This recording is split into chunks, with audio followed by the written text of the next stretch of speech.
happens when we die, Keanu Reeves? I know that the ones who love us will miss us.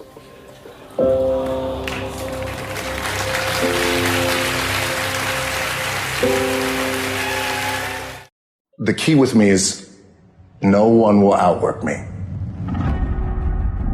No one. I love and I respect you guys. You motherfuckers won't outwork me. All starts with this. 2 hands, putting it to work. I'm so grateful for every opportunity, but that doesn't mean that I wake up feeling like the Gigi that the world expects me to be. And if you don't feel strong every day, that's okay and it's normal. And every day, something new can inspire you, and a small thought or idea or action can change the course of your day. You're never alone, and you're never stuck, no matter how down you feel. Find what puts a pep in your step, react to what's inspiring you by setting that into motion, creatively or otherwise. Wear something crazy, go on a walk at sunrise, donate your time to charity. Whatever makes you excited about your day is important, and your dreams are more powerful. Success is never just about us, it's also about all the women that paved the way so we could be here. What helps me through stress, anxiety, pressure is looking up to other strong women and feeling empowered to change my day through celebrating them. May 26, 2003, Aaron Ralston was hiking. A boulder fell on his right hand. He waited 4 days. Then he amputated his own arm with a pocket knife. A woman was bungee jumping in Zimbabwe. The cord broke. She then fell into a river and had to swim back to land in crocodile-infested waters with a broken collarbone. The most amazing part of these stories is when asked about the experience, they all smiled, shrugged, and said, "I guess things could have been worse." When your day is a museum of disappointments hanging from events that were outside of your control. When you find yourself flailing in an ocean of why is this happening to me, remember that you will survive. Remember, things could be worse. Remember, when the world crumbles around you, you have to look at the wreckage and then build a new one out of all the pieces that are still here. Remember, you are still here. The human heart beats approximately 4,000 times per hour, and each pulse, each throb, each palpitation is a trophy engraved with the words, "You are still alive. You are still alive." Act like it. You must know inside, in the deepest part of your being, that you matter. Not just that you matter, but also why. So for me, the foundational base of empowerment, of entrepreneurship, of any kind of engagement, the foundational base of my success, of my well-being, my wholeness, my everything is knowing who I am and where I come from. If there's anything in life that you don't currently have right now, it's because of who you are and how you think. All right, what I need you to do is I need you to find a reason to keep going. And if you can find a reason to keep going, I know you're strong enough to do it because you're human. And every human has what it takes to get past whatever they're going through if they decide to. Push through it. Push through it. Tragedy and trials come to everybody. Only the strong survive. Listen to me very closely. Y'all running from obstacles when in fact it's the obstacle that's gonna take you to the next level. Like y'all running from pain, y'all running from challenges. You telling me how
stuff to make them feel important. Well, the best thing I've learned and advice I could give maybe my younger self is really to focus on happiness. You know, happiness is the key because there's so many people that you see either in this industry or just in life in general that are going through their days and may have everything they could ever want, but they're not happy. You you know? So you have to focus on what makes you happy and make decisions in your career, in your life that make you happy. And so I've been trying to do that, and it's working, you know, and saying no to things that are negative and saying no to things that you don't want to do, you know? So I think that's my biggest piece of advice. 99% are not willing to do what it takes to make their dreams come true.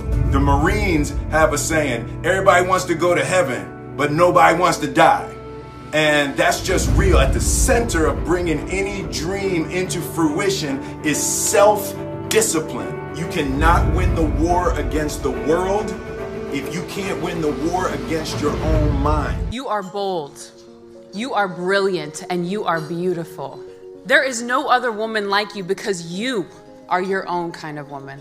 These are the affirmations that I give myself every morning to remind myself of who I am, to remind myself of what I've overcome, to remind myself of my worth. Never let anybody tell you no. Never let anybody tell you you can't. I have achieved and I am still achieving what was seemingly impossible. If anything, remember this: be you, be real, be authentic, be your favorite kind of woman. Don't let anybody else take that job. And remember, you're here today because you decided to show up, because you decided to be your own role model and a role model for the women around you. I found that nothing in life is worthwhile unless you take risks. There is no passion to be found playing small and settling for a life that's less than the one you're capable of living.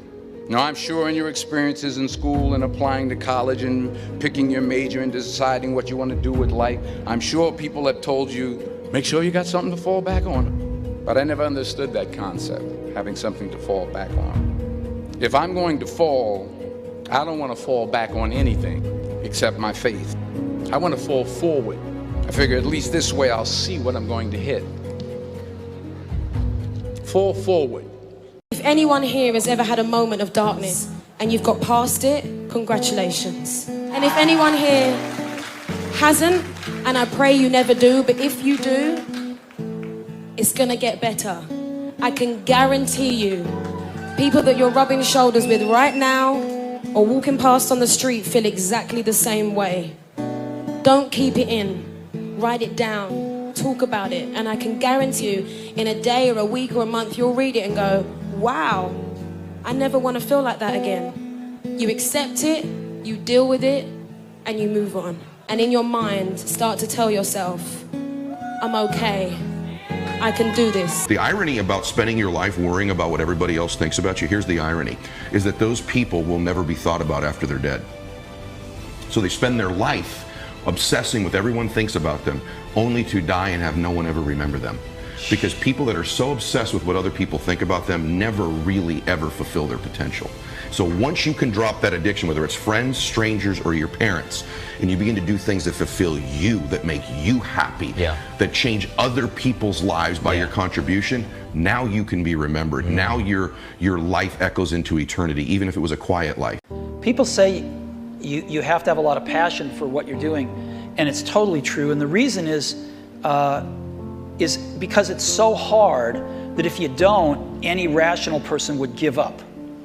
It's really hard, and you have to do it over a sustained period of time. So if you don't love it, if you're not having fun doing it, and you don't really love it, you're going to give up.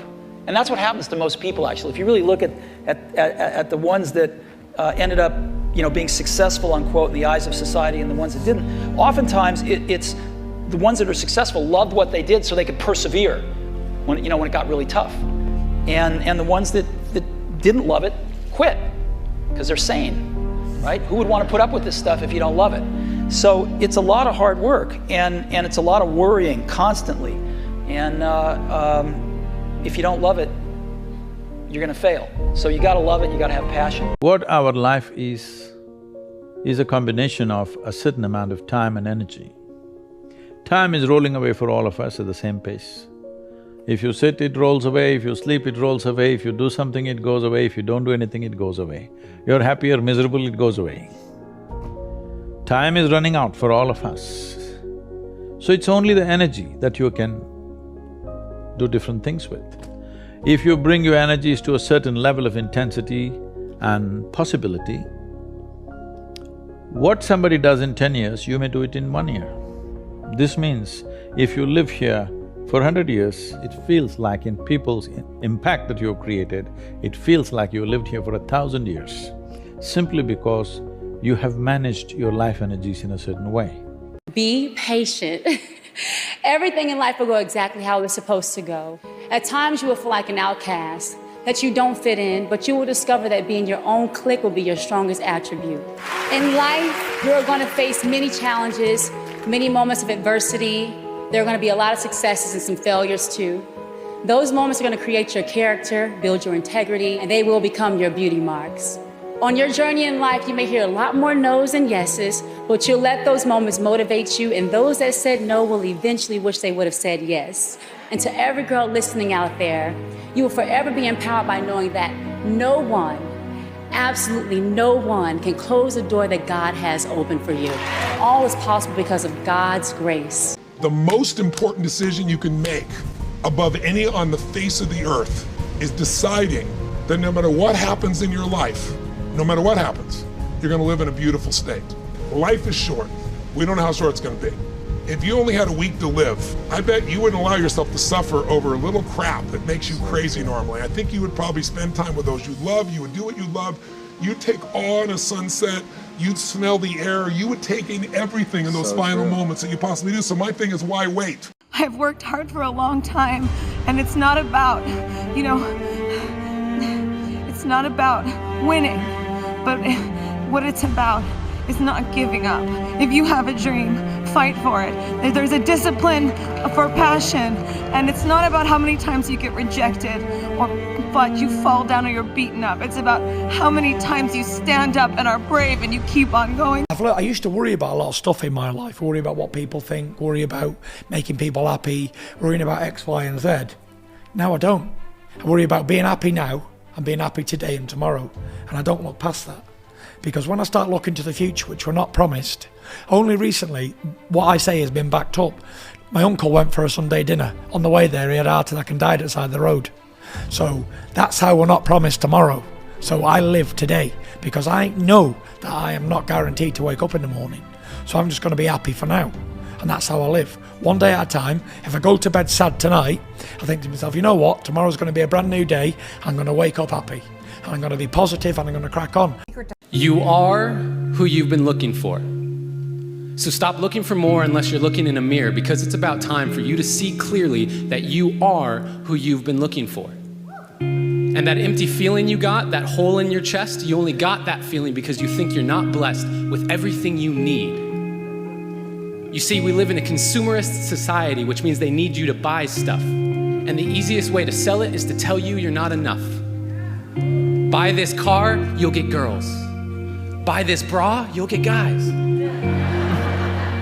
And we're seeing it so much that we start believing these lies, but the truth is, the makeup they're selling to make you feel prettier is the same makeup you buy to stop feeling shittier about this lie they keep telling you that you are not enough.